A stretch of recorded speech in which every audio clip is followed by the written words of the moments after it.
Good evening, ladies and gentlemen, and welcome to another edition of Live from My Mother's Basement. And of course, oh shit, we blew up already. All right, we're back.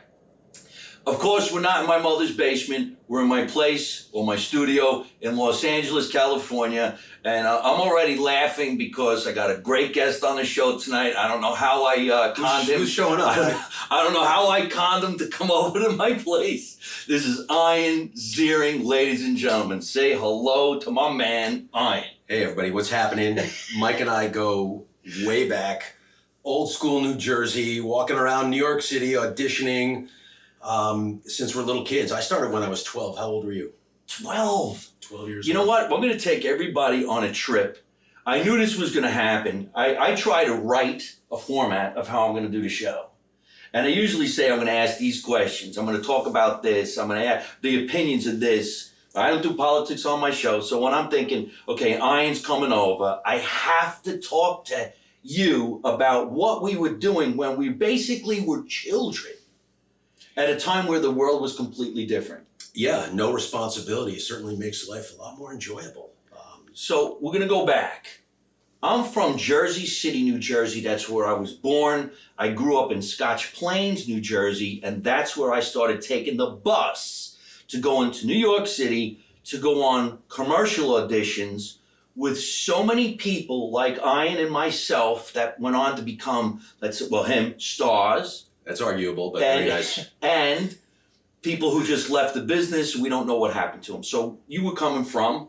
West Orange, New Jersey. You were born in West Orange? I was born in Newark, and I lived my my entire youth. I laugh at that because I know a lot of people just kind of were like, Newark? Yeah. I sound like I'm from Jersey City, which is the next town over. Right. But he absolutely sounds like he's from California. I had to get rid of that accent. Did when you I moved really? out. Yeah, I used to say draw and coffee and how much does it cost. And all of a sudden when I moved out here and I took a couple of spring semesters off from college, and everybody says cost, not cost. Yeah. And they don't talk like that. And it was very identifiable. And if I wanted to succeed in this business, I had to blend in. I couldn't be a New Yorker and be from Beverly Hills 90210, just like they weren't gonna hire me. So when we're going to go back then to the ages that we were doing commercial auditions in New York City, because this is a great way to bring up the subject matter of having the accent. Because I was always told when I was going on commercial auditions. I got a commercial I want to show you from when I was 12 years old. I got it on here. Keep talking. Oh, this Talk is going to be great. If I can find it. Actually No show problems. everybody. Yeah. But I was told you're never going to work in this business because you sound like a dummy from the other side of the water, which meant New Jersey. So when I was going to the American Academy of Dramatic Arts, learning how to be an actor, I was taking speech therapy. So I knew or tried to not say walk, bought, thought. But when I went to school in New York and I was saying walk, bought, thought, I went home to my neighborhood and said that and got my ass kicked. Yeah, well, you were from a tough area. Tough neighborhood. They were like, what'd you say? I said, walk. Boom, right in the head. But then I really wanted to break into the commercial business, which at that time was actually a lot of fun. So I remember when we would go into the city, I guess you would go from West Orange. Yeah, after I was school. going from Scotch Plains, and we would go on the bus. You had to have pretty much nothing other than a bus pass, and you knew how to get on the subway or walk. And we would go on these commercial auditions. And I swear there had to have been the same 20 to 25 guys. Andrew Tolan, I remember that kid.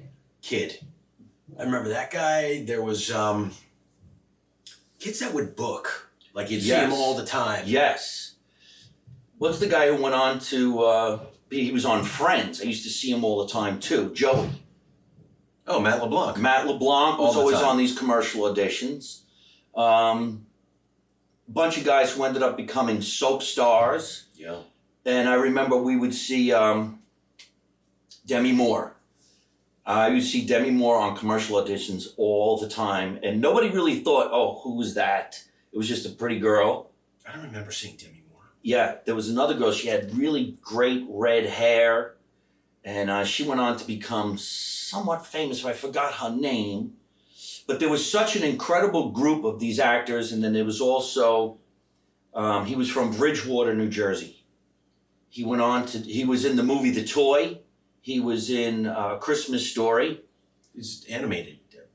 No, he would go on those auditions too. I was always jealous of him because he came from Bridgewater. We rode the same bus. Scotty Schwartz. Scotty Schwartz, right. Scotty Schwartz. Right. He went on to do a lot of movies, and of course, Christmas, was he in he Christmas? was in Christmas Story. He's the guy who stuck his tongue to the pole and couldn't get it off. I know. Remember him? I asked him how they did that. Yeah, so did I. Did he tell you? Yeah, he told me. It's like, duh, if you just think about it for a second. Yeah. Tell your viewers, it's like a big spoiler alert. Here Yeah, it comes. well, obviously it wasn't winter, and it wasn't really that cold. He told me they were in Colorado, and there was some kind of mechanism inside the pole that actually sucked his tongue into the little hole. Right, there was a vacuum. A vacuum. So when you put your tongue on a little hole, it like would stick to it, like, it's Hey, I wonder genius. if I'm allowed to spoil or alert it now, but he texted me recently because he wanted to come on the podcast. He's actually somewhere with the original cast making either a sequel or another one. Wow. Imagine that.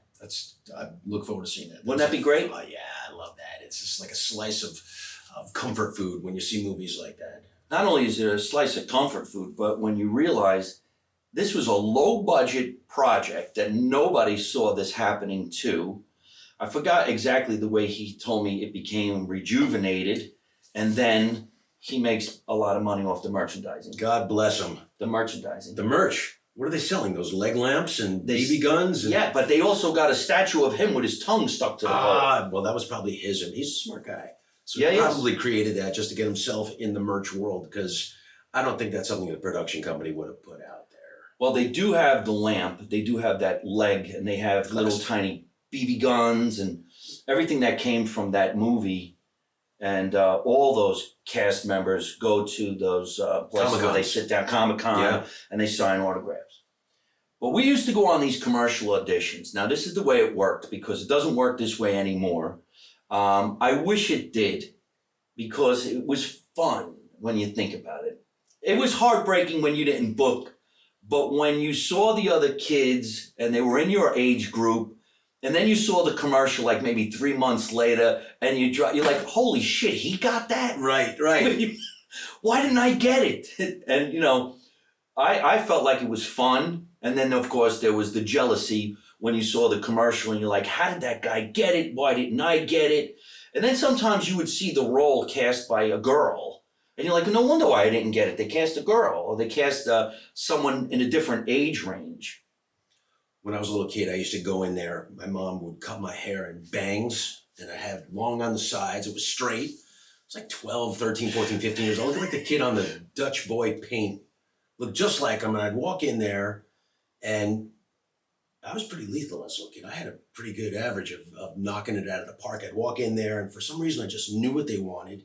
So I would always try to deliver what I thought they wanted. And I did pretty well. I made over 100 commercials, before I was 17 years old. And not all of them ran, but, when you say you see the commercial on TV, I remember I went in once, and it was for, I don't know, Apple Jacks or something. And the storyboard showed like some box of cereal on the kid's head.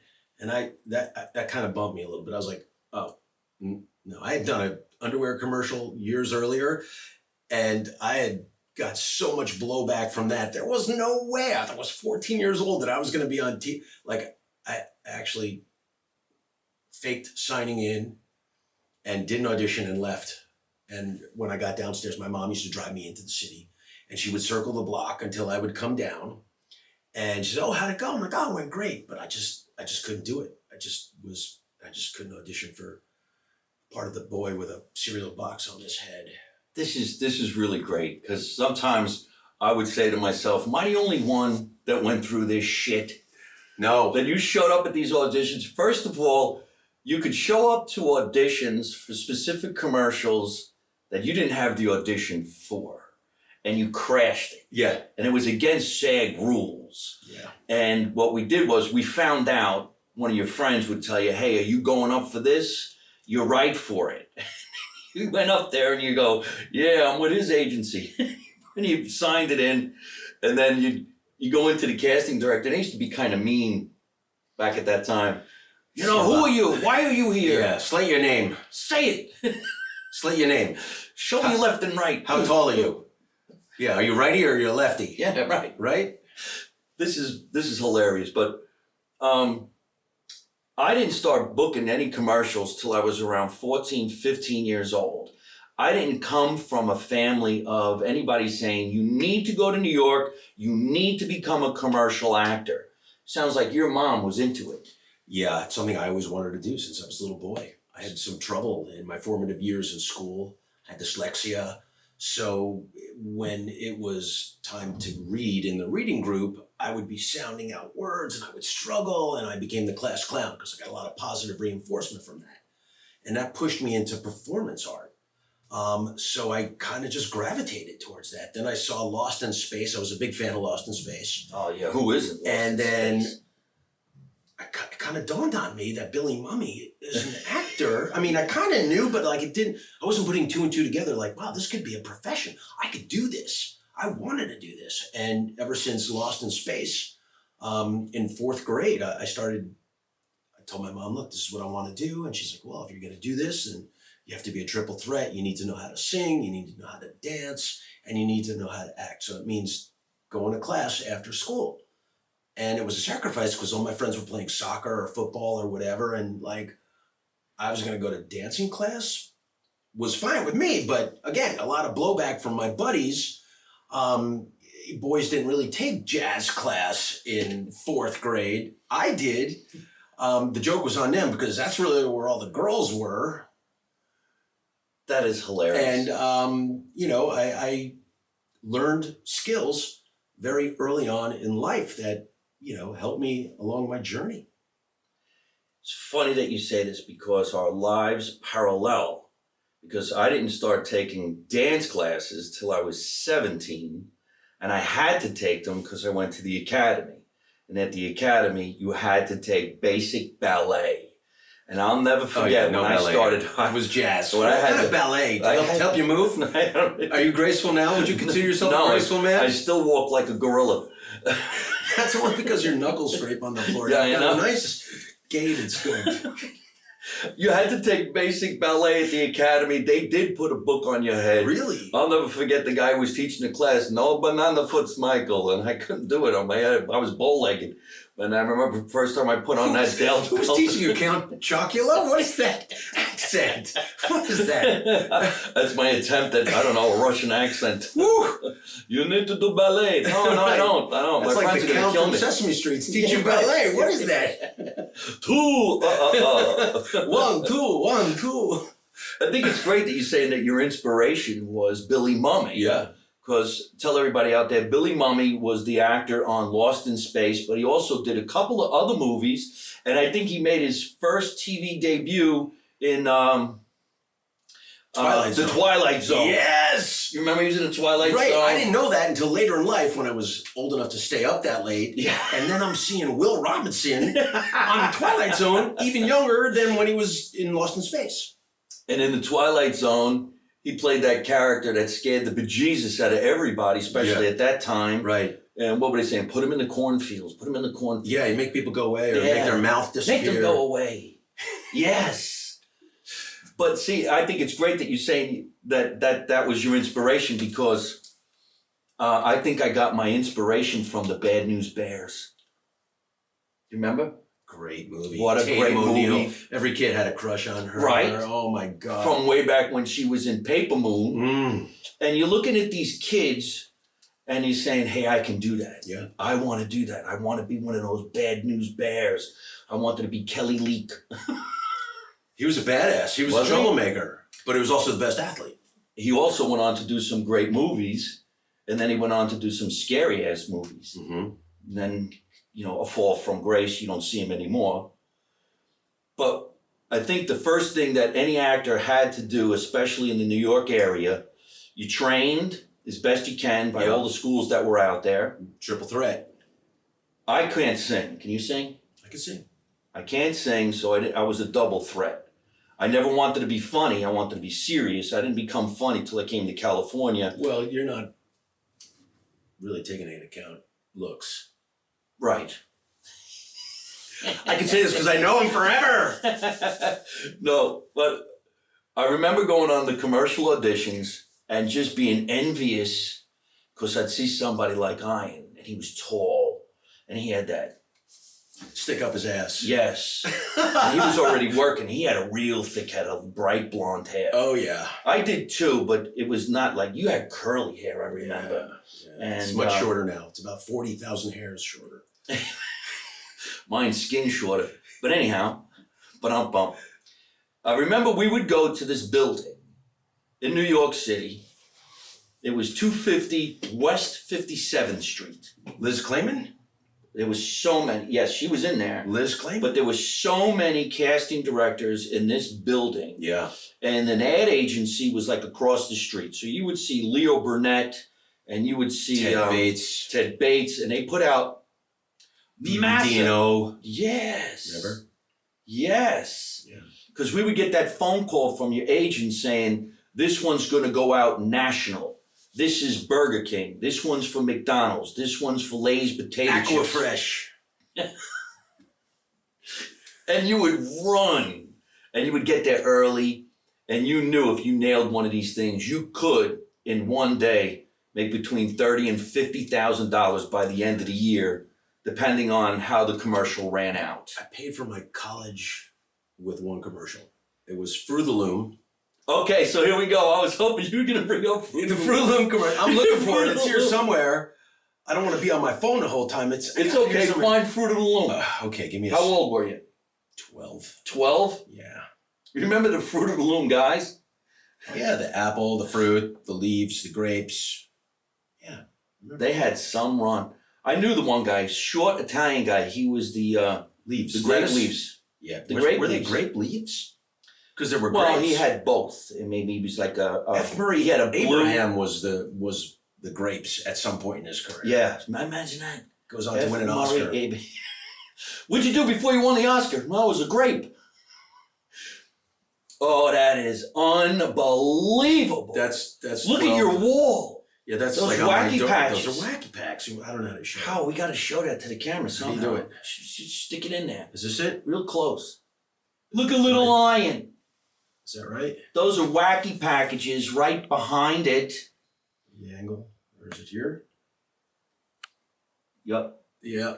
Show the big camera. If you could see it. There you go.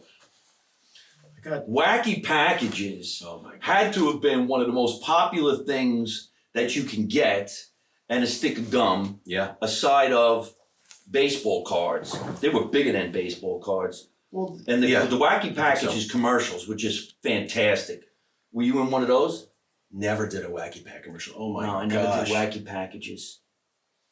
There was so many commercials. I remember you could book maybe 10 a year. Let's say you did 10 a year, or if you were in like the top categories in New York City, maybe you could do like one a week. Did anybody really ever do one a week? A couple of They're months. out there. But you would have to accept an audition if they said this is a regional commercial. Yeah. So if you went out on an audition for a regional commercial, and let's say you were an insurance car commercial and it ran in only Ohio, you weren't able to work on any other commercial that dealt with that genre at all. So you had to make a decision. Right. Should you go and take the chance and make $1,000 for the year, or don't go at all and don't have that conflict? Remember, it's called a conflict. Right. I've got a conflict. So I remember having a couple of conflicts. I remember when I was 22, 23, was when I started having my best years as a commercial actor. How old were you when you did that commercial for the Army? That ran forever. They got their money's worth out of you. Wow. And I got my money's worth out of them. And also, Somebody's actually saying right now, United Airlines. It was. Was it United Airlines? It was a commercial for United Airlines, and I didn't have the audition. I crashed it. You crashed it? You scored? Yeah. Oh, that's awesome. Who was the other Randy? Randy March. Randy March. He lives like 5 blocks from here. Randy March, Greg Connolly. Yep. These were all guys that had blonde hair and blue eyes around the same age range. You had to give your age range. So you saying you're 17 to 23. I think it was like 10 years your age range would have been. Yeah. And you saw the same guys marching to auditions. You go over here, you go over here, you go over here. You hit about 5 in the same building. And then some people would say, hey, are you going on this? And if you didn't have it, you went. Yeah. And then there were other people that wouldn't tell you where they were going because they didn't want you to know. Yeah. I remember I had this one friend, he used to say all the time, he goes, Mike, did you see my Mickey D's? Yeah, making $20,000 a month, man. I'm like, you're 15. There's nobody making 20 grand No, a month. no. I hit the United Airlines commercial, I was 18. I was actually in the American Academy of Dramatic Arts. They had the audition, and somebody told me on the street that they were looking at real Marines for the audition. So I figured, well, why don't I just go? And I'm pretty sure it was Greg Connolly who told me that it was going on. They didn't have an agent at that time, and everybody was signing in J. Michael Bloom. So I signed in Joe Jordan, if you remember Joe Jordan. When I got the call back, somebody... Gilchrist Agency. The Gilchrist Agency. But we got to explain that to everybody. William Schiller Agency. I don't remember what that was my first agent. William Schiller. So we got to explain all of this because I think people are going to be fascinated with the Gilchrist Agency. So I wasn't with an agent. I crashed the audition. I got the call back. When I got the call back, guy calls me on the phone and goes, first of all, who are you? I said, my name's Mike Marino. He goes, don't you ever do that again. Your callback's tomorrow at 3 o'clock. Good luck. Wow. Then I booked the job and he goes, listen, don't ever crash an audition again. We'll sign you. And then I went to California, shot the commercial, had no idea what was yet to come. 3 months later, it was all over the world. All over. I was making great money. And then I got nominated for the Clio. I lost because Chuck McCann was singing and dancing Dr. Pepper. Remember Dr. Pepper commercials? Chuck McCann? Yeah, he was doing the Hunchback of Notre Dame. And I'll never forget Wasn't it David Naughton? Yeah, he was the guy who was singing and dancing. But they had this one where Chuck McCann was strapped to a rock. And he goes, read my lips, Dr. Pepper. I don't remember that. And he won. Really? Yes, but then I got signed to J. Michael Bloom, and I had auditions every day. That was one of the top agents in New York for kids. Yes. And then who knows what happened to them, and agencies would change. But you brought up the Gilchrist Agency. You want to tell everybody the history? Or you want me to do it? Well, fill in my blanks. I don't know exactly, but the mom, I don't remember her name, Mrs. Gilchrist, had 3 sons. Yup. And all 3 sons booked a commercial for Life. Was it Life cereal? Hey, Mikey, he likes it. What cereal was that? I can't think of the cereal. I can't believe it's like the most iconic cereal in the world. I think it was Life cereal. And Mikey and the other kids at the table were all Gilchrists. Right. And they did so well. These kids, just like us, were plugging around New York City. And they did so well, his mom was able to parlay their career into opening up an agency because it gave her some cachet. Something my mom did later in life also. When I was 17, 18 years old, she opened up a management firm, Mickey and Barbara Associates, and she would help young kids find agents. Holy shit, I didn't know that. Yeah. Because all of a sudden I didn't need her to take me into Manhattan anymore. You know, so she had all this skill set, all these skills, but didn't have anyone to apply them with. So she helped other kids start their business. Raven Simone, I think Raven Simone was one of the people that were... I have to laugh real quick because someone just wrote, Mikey, he likes it, died of Pop Rocks. Fuck right! I remember that! Pop Rocks! It was just a rumor. Yeah, I couldn't. I don't want to. We're gonna take in questions for Ian, but I just happened to see that. Pop Rocks, that's hysterical. And don't think we didn't audition for Pop Rocks. Yeah, and my bubble gum has spider webs in it. Okay, remember that? The craziest products. Okay, so Mikey, he likes it was the Life cereal commercial. Yeah, and the 3 kids who got it had parents all Gilchrist who boys. all had freckles, red hair, and blue eyes, and they had 2 sisters. So those 5 kids Oh, I were didn't know about the constantly, sisters. I only noticed because I was friends with Mike, because eventually, I think it was maybe 15 years later, after Mikey He Likes It, they did a commercial where he was in college.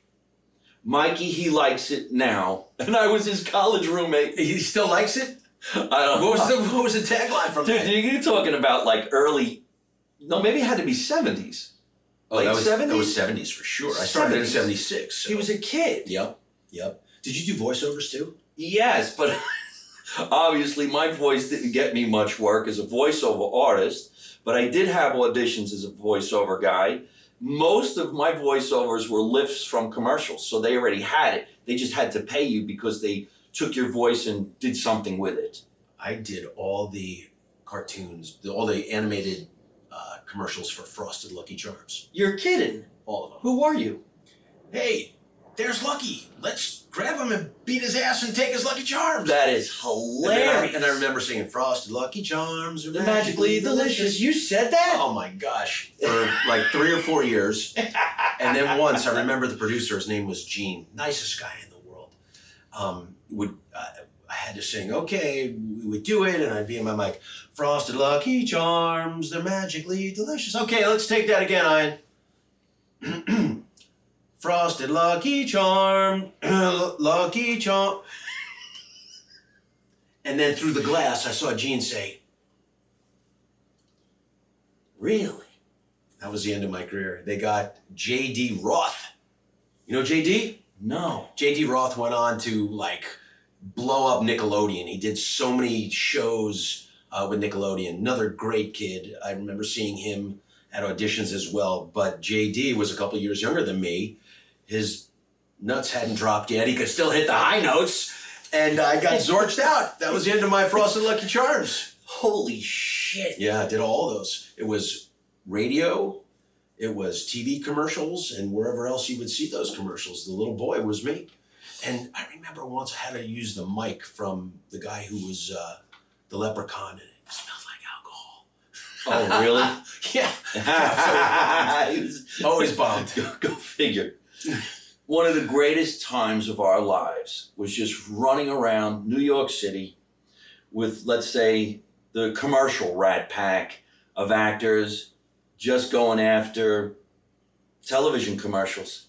And we all got to see each other all the time. And there was also famous commercial casting directors too, like the Three of Us Studios. The casting director's sister was on Broadway when we were going on auditions. Come on. The Three of Us Studios, she was downtown in the Village. Her sister, famous Broadway actress. She looked like her too. Ah, damn. What the hell's her name? April Webster? I remember April Webster. I remember so many different casting directors, but I can't remember what this woman's name was. And her sister was famous. Singer and dancer on Broadway. She looked like her too. I think she had a different name because maybe she was married. Son of a bitch. I don't recall. But there were also famous agents who got us out on these commercial auditions too. And they came from famous families. Now, I didn't know about your family being in the management business. Why didn't they represent me? You know what? You were too big. No, come on. You were too big. It was later in life. I was in college. We were in our 18, 19. Yeah. So There was a famous agent in New York City. Watch, I'm going to shock him. And he worked at Fifi Osgard. Fifi Osgard. Oh my God. Is that fucked up? Fifi Osgard. Now, I can't think of his name, but his family was famous too.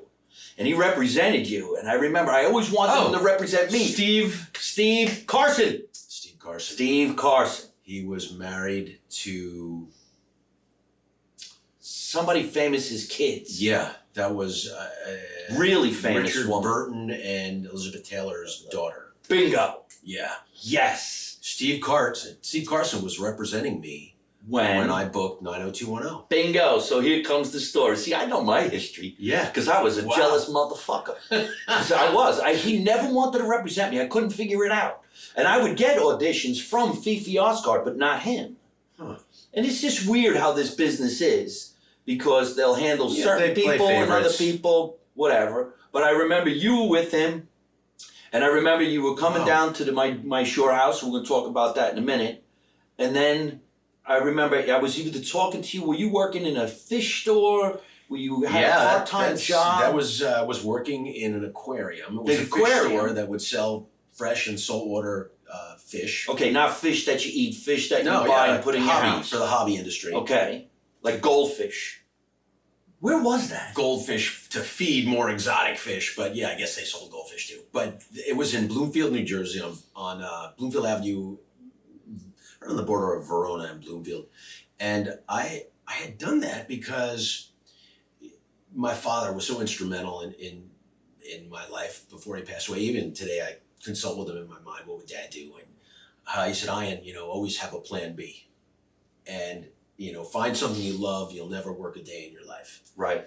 So I used to have fish tanks when I was a kid. I used to love freshwater fish and cichlids and, whatever it was. And the dream at a young age was to have a saltwater tank. That was a high dollar hobby. And I just didn't have the money to do it. I didn't have the space to do it.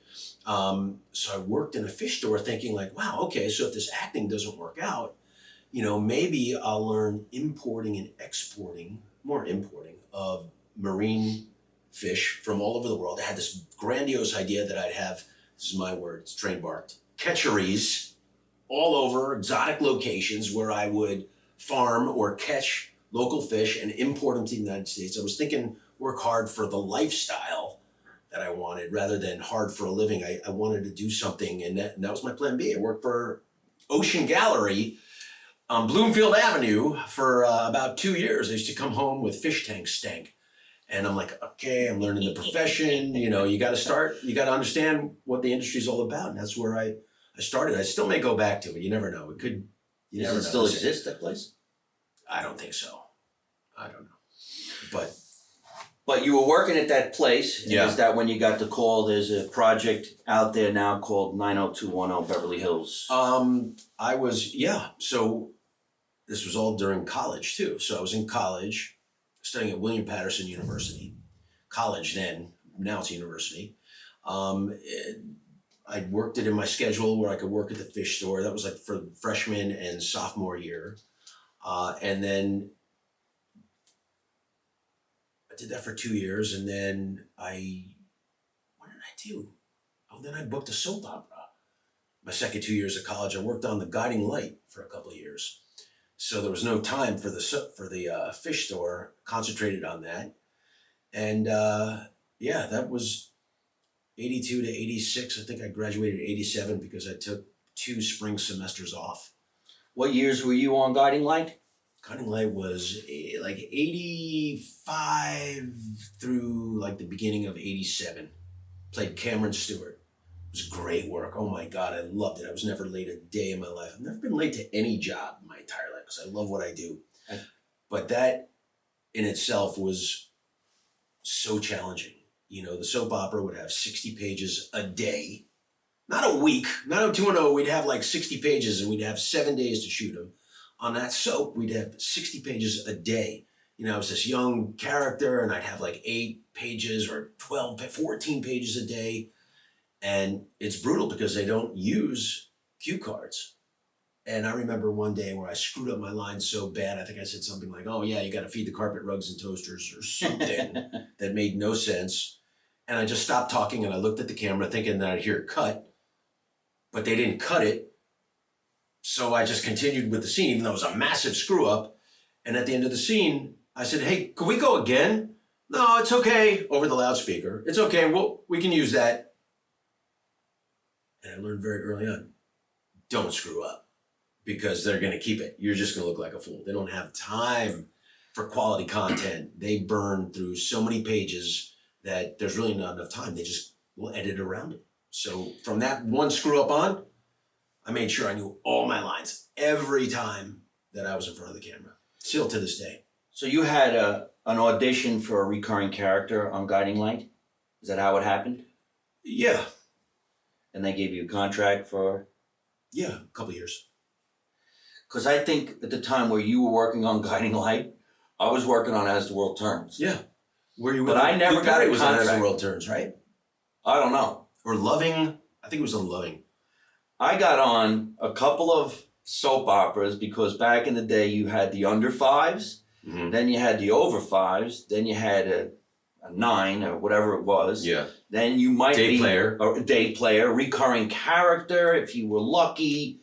I got on a bunch of different soaps, but I never got a recurring character.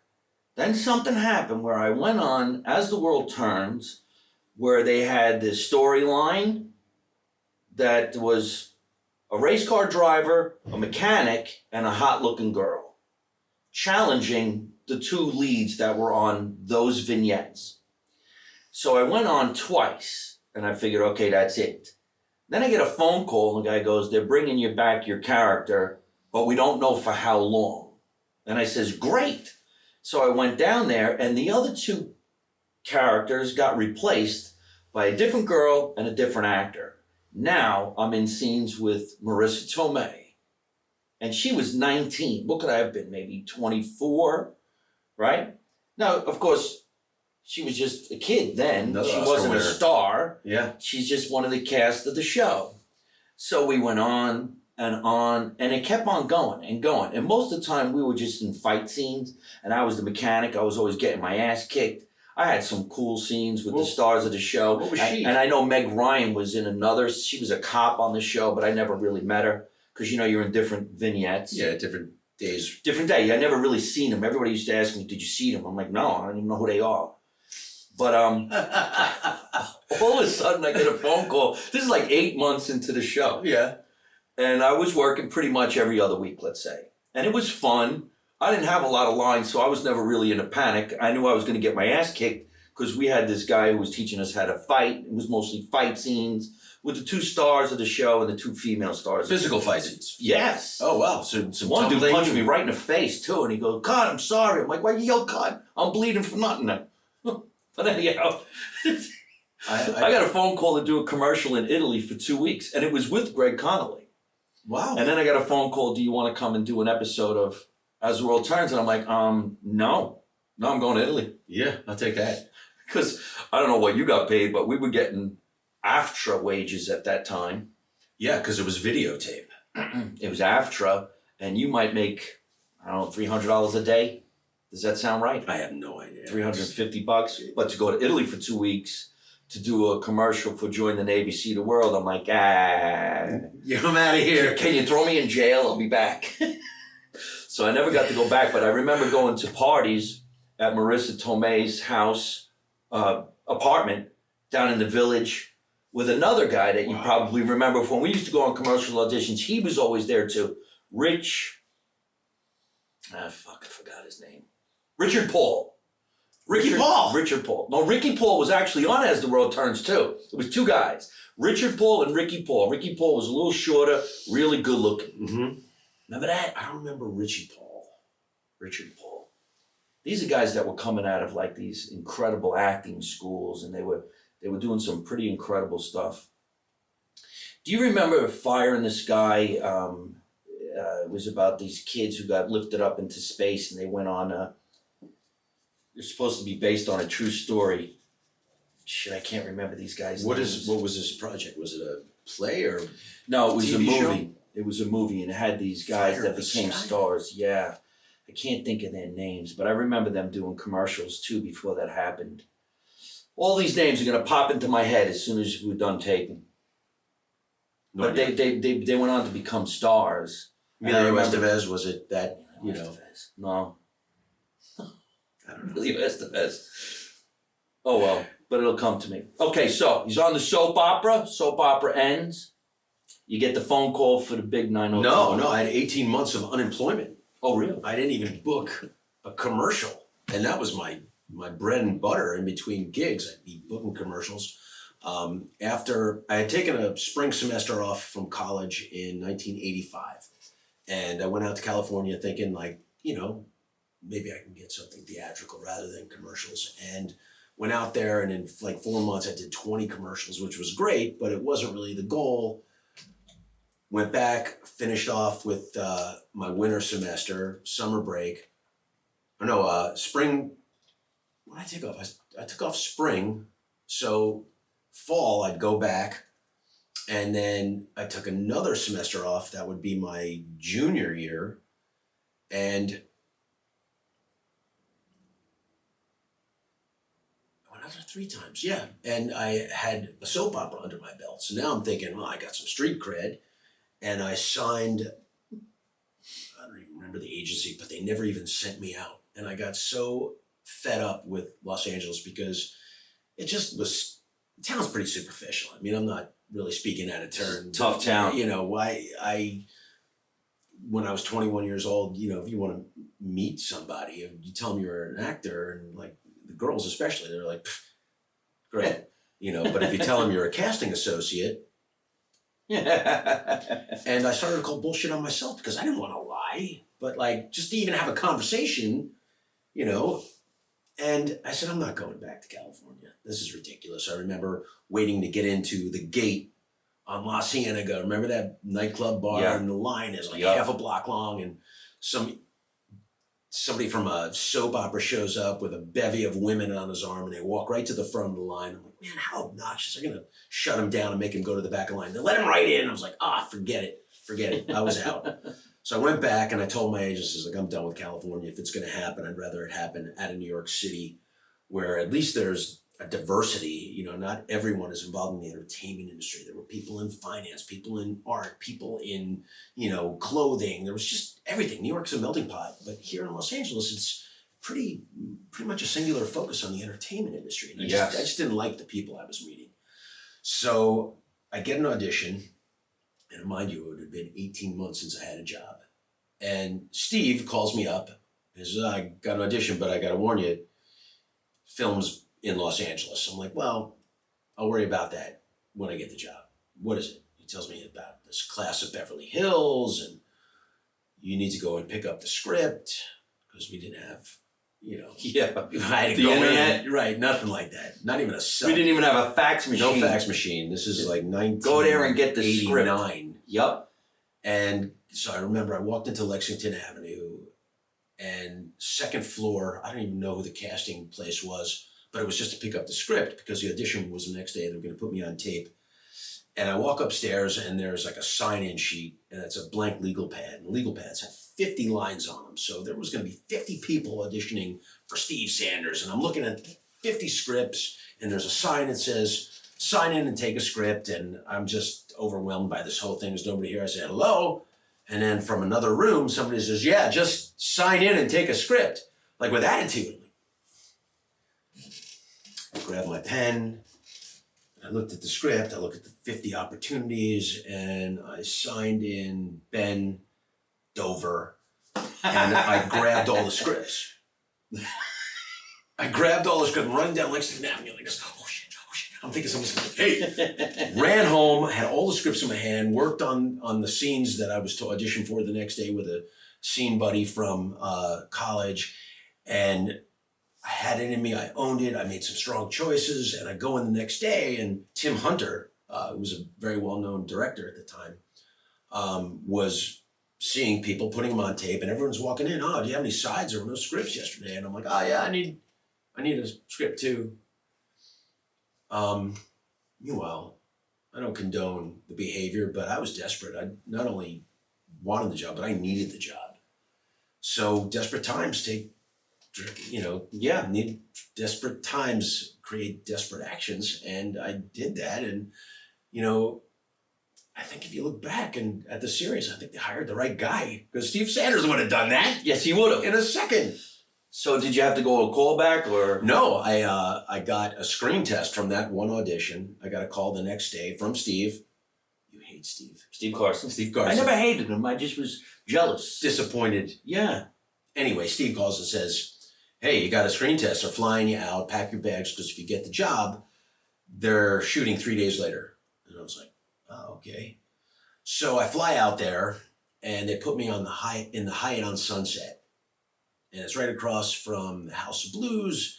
And I get there at 4 in the afternoon, and like I didn't have a car, I didn't, have many friends there. I stayed in my room and I looked at my scenes, and oh my God, the music, Sunset Boulevard, it's going off, and I'm watching Cops on TV, and there was this woman who was beaten up by her boyfriend on Cops, and she's like, the cops come in, and she's like under a bedspread, and the boyfriend's in chains, and I'm looking at the bedspread, I'm looking at, I'm like, holy shit, that was this hotel that this went down in. So I went to sleep on that. I get up the next morning, and 9 o'clock I had to be at the executive studios in Fox, and I walk in, and Brian Greene is in the hallway. They kept us in the hallway, not even in a room. Brian Greene's there, some other people. There were 3 kids reading for Steve. Myself, a darker, more classically Italian-looking ethnic young man, and then there was a bigger blonde dude. The Italian dude next to me, sitting on the floor, crisscross applesauce, is saying his lines out loud. That sucks, doesn't it? So I look over at him and say, hey man, I'm auditioning for that too, and I really don't like the way you're saying your lines. Gotta get in people's head. I really don't like the way you're saying your lines, so can you keep it quiet? I'm working on mine. And I'm looking at the big blonde dude, and he's doing push-ups down the hallway just for his process. Me, my big nemesis was nerves. I would get cotton mouth. I'd go into an audition and be like, try to talk, and like your mouth. So I remember seeing it, watching like one of the beauty pageants, how the beauty contestants would put Vaseline on their gums to keep them from sticking. So that was my hack for getting over on dry mouth. And I'm like, oh, my mouth's all lubed, ready to go. The blonde guy's doing his things. The Italian dude, shut up finally. The door opens, and this guy goes in first. And I'm sitting outside the door, and they're laughing. I hear a lot of laughter. Oh. Incommensurate with how funny the material was. They're laughing, and it's killing me. It's demoralizing when you hear someone killing it in the room. I thought he was killing it, but then I'm like, well, maybe he's not killing it. Maybe it's like a courtesy laugh. Maybe it's like they're laughing at him. It's anything anyway. He seemed to be in there in an ordered amount of time too. So it's like, ugh. The door opens up. Kid comes out. He's got this look on his face like he's not sure whether he had brain surgery or not. So he wasn't confident. I'm like, got him. Okay. So it inspired me. I went in next, and I'm looking at this small, executive office. There's a sofa lined with people. There were people sitting on the back of the sofa. Barry Diller, Peter Chernin, Aaron Spelling, other people that I had seen in the trade papers. All the icons from Fox were sitting there. And Darren Star, I was introduced to him, who created the series. They're all there. There must have been about 18 people in this small office. And I kind of felt the roof of my mouth getting dry. I'm like, oh shit, my tongue's gonna hang. I'm not gonna be able to open my mouth. No. I didn't put Vaseline on the top of my palate. So I looked at everybody and I said, hi, do me a favor, pay attention. There's gonna be a quiz after this. And they all started to giggle at my lunacy. My mouth watered. I kind of like made a stupid funny, but whatever. And I did my 3 scenes, and I got a couple chuckles, nowhere near the laughs that the first dude got, but I accomplished what I had set out to do. As an actor, for me, there's so much rejection. I learned early on, my mom said, look, you can't be the guy every time. Okay, you're too tall, you're too short, you're blue eyes, they want brown eyes, you're too skinny, they want somebody bigger. There's always somebody gonna be better, there's always somebody to be worse. You're not always gonna be the guy. Right. So just, if you could kill it in the room, then that's your win. And then forget about it, okay? Just impress the casting agent in the room, because that could mean they'll come back to you later at some other point for some other project that you might be right for. So I never really got bummed out by the frustration. I would just make sure that I didn't screw up my lines, that I delivered what I'd set out to do, what I worked on, the scene. I always delivered what I intended to do. If I screwed up or forgot my lines, then I could bum. Then it was on me. If I didn't get the job, that doesn't matter. Right. So I come out of the room after Aaron spells, that was great. Thanks so much for coming. I'm like, it's a kiss of death. Thanks for coming. I said, well, listen, I love the material. Script reads really funny. I'm going to be a fan whether I'm in it or not. I wish you all the best. Thanks for seeing me, guys. And I walked out and I passed the big blonde dude. And he's like, how'd it go? And I went like this. It went great. Oh, my God. Just to get in his head. Just to get in his head. And then he had to go in there with that. And, you know, it's tough out there.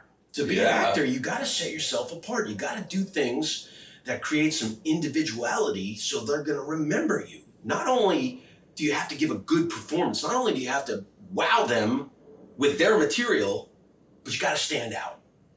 And, you know, head games once in a while, stealing the script. Not the greatest idea, but I never did anything like that, but it sounds like a great idea, and it's funny as hell, and it makes a great story. So then how long was it before they called you and said, it's yours? So I go back to the Hyatt on Sunset, and I flew out with 2 other actors that were reading for other parts, and their agents were bi-coastal. Mm-hmm. Steve Carson was only in New York, and by the time I got back, you know, 6 o'clock, it was 3 PM in California, they were closed. Right. So the other 2 actors had heard that they didn't get it. Oh. I didn't hear anything because my agency in New York City was closed. Right. So I'm like, oh my God, I ordered pizza. I ate an entire pizza. I think I drank a 6-pack of Diet Coke. I'm like trying to sleep on all that caffeine, and I'm like eating crust all night. And I just wake up in the morning and I'm like, God, I felt like shit. And my agent calls, Steve calls, says, hey. I'm like, that's kind of a, hey, what? Yeah, well, did I get it? I'm like, well, and he was playing it out like I didn't get it. He says, yeah, you got it. Oh, I would have wanted to punch him through the phone. Oh my God, I jumped up. My stomach immediately felt better. The kink in my neck was just gone. And 3 days later, we started shooting. That fast? 3 days later, yeah. I never went back to Jersey after that. We filmed for, I don't know, it must have been about 15 or 16 days. All around, we shot in Beverly Hills and we shot in a studio. We were all over the place, a lot of exterior stuff.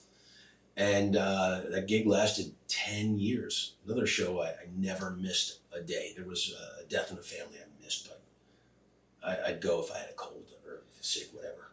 There was 10 seasons of 90210? 296 episodes. Holy shit. Yeah. So that was like one of the most successful TV runs in the history of television, isn't it? As far as I'm concerned, it was the most successful. Yes. Okay. Well, then there's another one that started not too shortly after that. I'm going to go to Sharknado. No, you're saying it wrong. What did I say? You said Sharknado. It's Sharknado. Oh, all right. Okay, I mean, like, credit where credit's Well, due. between 90210 and then Sharknado. Then what? What were you doing in Between that time? that? Yeah. Sharknado was 2013. So Right. I had a nice hiatus. Just around, at the end of 90210, I got married in 97, divorced in the beginning of 01. I had built a house in Colorado, and, I wasn't expecting to work after 90210 ended. I'd been so pigeonholed that I didn't think anybody was going to hire me. So, as an artist, it just doesn't manifest itself in front of the camera. My creativity comes out in design, arts and crafts, and things like that. And I worked with an architect. I spent, a lot of my 90210 money building a house in near Vail, thinking that that's a place where I wanted to have my family. My mom passed away in 98. And I realized that my wealth is in the memories that I have of my family and my friends. It's not material things. It's not money. When my mom passed away, I was desperate for memories. Right. So I wanted to create a house, a home, where I can enjoy the loves of family and friends in a gathering place that was special to me. I'm not a very religious person, but when I'm in the mountains, God sings to me. Right. It's just like, And that's what I did. I spent a couple of years up there building a house, working construction, and came back to LA. I would go back and forth, but still, nothing really materialized. I did some episodic work, nothing really consistent, Dancing with the Stars. I didn't really want to do that. It was something that was pitched to me. I'm like, no. And then all of a sudden, Mario Lopez blows up. And I had to look at it a little differently. Like, wow, maybe this could be a vehicle towards something else. And at that time, just then, Bob Barker was retiring from The Price is Right. Right. Get an audition for The Price is Right. So my first knee-jerk response was like, I'm not a game show host. But then I had to think about it. It's like $8 million a year to start, 42 days a year of work, hosting 2 parties a day, 4 days a week. Yeah, okay, sign me up. I looked at it a little differently. Rather than just being an actor, well, I could be an entertainer, and if I took off that label of actor and considered myself more of an entertainer, it was a much broader spectrum, a bigger scope, more obtuse that I could look at the opportunities. So I was more open to the universe. I didn't get it. It went to Drew Carey. It would have been a completely different show. Now, Drew's got a interesting energy, and mine would have been probably through the roof. I don't know. Different. I still get excited when I see You should have one person win 2 showcase showdowns. That's ridiculous. You'd have got it if you stole the scripts. So then when did Sharknado come in? Sharknado. Sharknado came in 2013, and it was a straight up offer. You were asking me, do you still have to audition? I would think people just going to say Ian Ziering, yes or no. Well, that was one of the cases where it was like a straight offer. And when I see a straight offer come across my desk, I'm thinking either they have no money or somebody fell out and they're desperate. As I got into it a little more, I found out that they were starting filming like 4 days later. So clearly, whoever was to play Finn Shepard fell out, or they weren't able to close the deal. I have my suspicions of who it was, but I don't want to say. I'll tell you off mic. Anyway, I read the script, and there was this one scene in the first episode where Finn Shepard is like pulling himself up off a school bus on a rope, and there's a shark that jumps out and is chomping up the rope to try and bite him. Right. And I'm kind of laughing as I'm reading this, thinking like, wow, if James Cameron was directing this, it would be amazing. But this little, off the chart production company was making it, way on the cheap, and I couldn't see how they would be able to provide quality content. I'm reading this and I'm thinking, oh my God, this is no wonder why somebody fell out. So I told my wife at the time, Erin, who was pregnant with my second child, had one baby in her arms. I'm reading the script and she's like, how is it? I'm like, this sucks. This is going to be the end of my career. I can't do this. And she's like, as she's burping the baby, oh, no. You need to go to work. We need that insurance. Get busy. And she was right. When you're a dad, you have to make sacrifices. And I truly thought that I was sacrificing my career to provide for my family. And I accepted the job begrudgingly, but I showed up on time, ready to do the best I could, commit to the material. And I did, and it turned into Sharknado. We made 6 movies. I was all around the world chasing Sharknadoes. Never saw one shark. Never saw one shark. This is all phenomenal. And then Sharknado, and then 90210 again? Or did you get, what's the other project? Swamp Thing. Did Swamp Thing come before 90210 reboot? Yeah, that was something that was really exciting. That was an audition. When you're dealing with DC, they like to make sure they're hiring the right person. So I went in, I auditioned for the part of Daniel Cassidy. I had to go over to the Warner Brothers studios. It was another room, but oh my God, to play a superhero for DC is a dream come true. I mean, that's the holy grail of opportunity right there. And I knew it. I was holding in my hand the character of Blue Devil, which is a demon. Uses his powers for good, not evil, but like Bruce Wayne and Superman leave the bad guys in handcuffs, the Blue Devil leaves him in a bloodbath. Like nobody survives, but just the bad guys. I love the material. It was within the universe of Swamp Thing. Do you remember Swamp Thing? Yes. There were a couple movies. Adrian Barbeau. That's right. Heather Locklear did a movie. There was also a comic book that was very popular. Swamp Thing was like this Avenger, the Green Avenger from the swamps who would right all the wrongs, the ecological wrongs that, bad people would do. And it was a great story. So I booked that. We did 10 episodes of that. It was the highest costing production that I've ever been associated with. They spent easily $10 million on an episode, $100 million on 10 episodes. And if you guys haven't seen it, I don't even know where you can see it right now. It's called Swamp Thing, and it is amazing. Most of the visual effects were done practically, meaning they were done with artists making it. We didn't use the computer like Sharknado was all the computer. Right. This stuff was like the same company that did us has done all the Aquaman stuff. Right. So it was on that level. I had a suit. I got a picture of the suit. I got a suit. It was like $500,000 just for them to develop the suit. And I got to play the Blue Devil. It was a stuntman by the name of Dan Cassidy who had to stay in town to protect this woman, and when she showed up, holy crap! Yeah, I got to protect her wearing this stuff. Wow. In this one. Those are all my muscles, by the way. Yeah, right. There's no prosthetic. It worked out for that one. Yeah. Oh, I worked out like a madman, but yeah, I mean that suit. They poured a body mold over me, and they went through so many different iterations of it. Sclera contact lenses. This was as high dollar production value as it gets. I mean, there's no superhero. So the series is not on a channel or somewhere we could watch it? Oh, that's incredible. Yeah.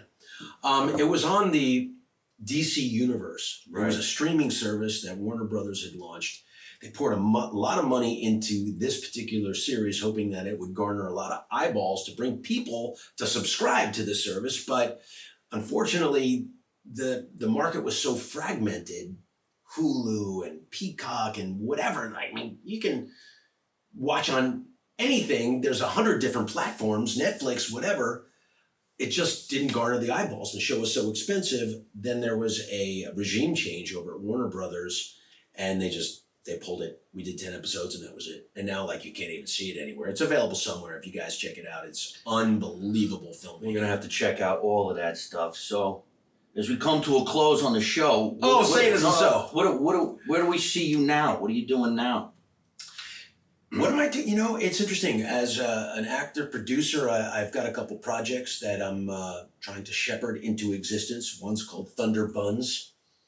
It's about an aged out male Chippendale. So I knew you were going to say that for some reason or other. It has something to do with the fact that you were doing the Chippendales. Yeah, I was only doing it to put my kids through school. I swear to God, it's the only reason I was stripping. Were you in Vegas stripping? Yeah. Yeah. I wish I was there. I would love to have seen that. Ryan, is that you? You look different. And I'd be like, Mike Marino. Shake over this way, baby. Look at the thunder hips. It was flirty, not dirty. I would have been okay with my mom being in the audience. It's the Chippendales. Yeah. It's a fun show. Yeah, it's risque. It's fun. I did it for 2 summers, and I was very honored to be chosen. I did it when I was 50 years old, and then again at 51. I think I was like the oldest guy on the stage, but man, I worked out like a madman. You can't show up for the Chippendales with a muffin top. You just can't. Yeah, it's too embarrassing. But I did do that. But Thunder Buns is a story of an aged out male dancer at Chippendales who's like leading a life of a tawdry existence. And then all of a sudden he meets this young man who wants to be just like him. Thunder Buns, Diesel Thunder Buns, doesn't know why until he finds out that the kid wants to be just like his dad. So it's a nice plot twist that he had an affair at some bachelorette party or whatever 30 years ago, and here's the son. So you're going to play the role yourself or produce and direct? I'll produce, I'll direct, and I would play Thunder Buns. So it's irreverent, it's edgy, it's funny as hell. It's just a great script. And then I've got a Western, a Western that takes place around the time of the railroad being built out west, and it's Mary is this Asian brothel owner, and my character in town looks out for her to make sure that she's safe and takes care of her. But it's a great story. It's a great Western, a good period piece. This sounds like great projects, and both of them sound fantastic. I got a part there for you, Marino. Because I could play the club on it that goes, come on, kid, your time is over. Get off the stage. Come on, Bubbles, get up there. And then for the Western, I know how to do a Western accent. Like, how do you doing? How do you doing? You know what, people are writing in right now that we should do a show together. Yeah, okay, how about it? It's cool. It's the Mike and Ian show? It's the Mike and Ian show. Where do we go from here? But you also have another business that I'd love for you to mention to everybody while you're out there. Before I got married, the entertainment industry, it's a bitch. You ain't kidding. You're famous on Monday and nobody knows you Friday. This is a bad business. It's tough. We're lucky we're actually doing what we're doing. Very lucky. But every gig's got a closing curtain. Bless, it does. And being that I was about to get married and wanted to have a family, I couldn't rely on the entertainment industry to provide. So I got involved with a direct sales company, New Skin, skincare, ingestibles, health and beauty. It's a life science company I came to find out, a publicly traded company. And I started building a network of consumers as well as business builders that has been growing. Now I'm in over a dozen countries, a couple thousand people I work with, and helping people raise their station in life with this business opportunity. And the products are awesome. I mean, I use them. Skincare is kind of working for me, so I'm pretty happy about it. I got to try something. My eyes are starting to bag up a little bit. If anybody's interested, you could find me. You could DM me on Instagram, or you can go to jointeam90210.com. You'll see a little video there of what it is that I'm so excited about. And it's a great way to, earn money. And it's a free business opportunity that you can build around your schedule. I love it because it's all from my cell phone wherever I am in the world. I was like in Bulgaria shooting Sharknado, but I had my cell phone in between takes. I would train and educate and mentor and help others There's an entrepreneur. He's getting eaten by a shark, but he's selling skincare. Man. That's what you want to do. So we have so much more stuff we could continue talking about because I have so many questions. Right now, there's a lot of people writing in with a lot of questions about where you're going, what are you doing, how are we going to stay in touch, and of course, how they can all stay in touch with you with your social media. So why don't you go ahead and tell everybody? Yeah, well, that's kind of you all for asking. You can find me on Twitter and on Instagram at Ian Ziering, IANZIERING. And or Cameo or wherever. Do you do these cameos? Yes, I do the Cameo. You do a Cameo? Oh my God, I have so much fun with those things. It's ridiculous. It is fun. It's really nice to be able to. People, if you want to get a Cameo, if you've never heard of this before, but you want to, what is your Cameo? Cameo.com/Ian Ziering. All right. So and yours? Mike Marino live on Cameo, and people can ask you to say happy birthday or congratulations. I can't believe you got married. I usually have to say things like, I'm coming over your house to kill you. I don't know how, People like, Finn Shepard to talk to them. Huh? They ask me to be in character, Finn Shepard. Oh, really? Or they'll want like some 90210 trivia or, whatever. It's just a great platform, but, Well, here's somebody telling you right now, your cameos are awesome. They're talking to you. No, they're talking to you. Peaceful Nest. Oh, that's Maria. Yuck Yucks, Niagara. It's a comedy club in Niagara Falls on the Canadian side. I really wish I can go out there, but we can't go to Canada just yet. No? No, Are you because sure? they still got the borders closed for entertainment. I've heard of Yuck Yucks. Yeah, it's a very prestigious comedy chain. We'll have to get out there.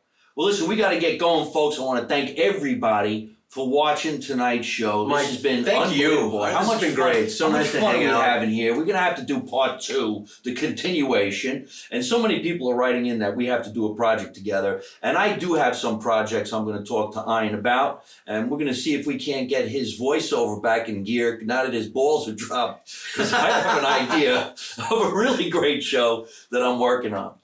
We have to do a great shout out always to the producer of the show. Not only does she produce this show live from my mother's basement, she also produces the other show that I do once a month called The Not So Late Show, which we can actually have you on the show. All you got to do is some jokes and some sketch comedy with me, and I think that would be great. But you did say you sing, so we can get you to sing a song. Yeah, Frosted Lucky Charms. Yes, they're magically delicious. Nothing like a pot smoking leprechaun. That is hilarious. Thank you very much. I'll be here all night.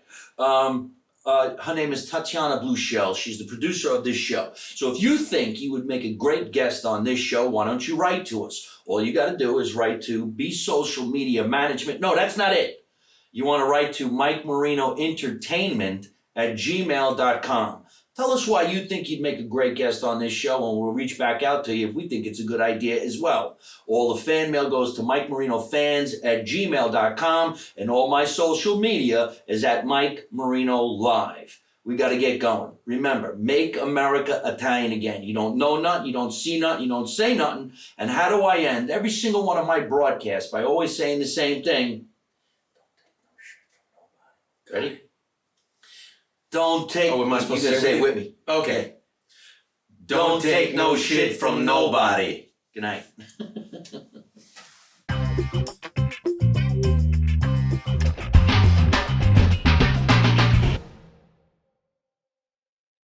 Hey folks, I hope you're enjoying watching my podcast live from my mother's basement. We're having a lot of fun, and I'm going to have a lot of great guests on the show in the future. So if you like it, hit like. You could also leave a comment. You could subscribe to my YouTube channel and watch other funny videos. And you could also listen to my podcast on your favorite podcast app like Spotify and iTunes.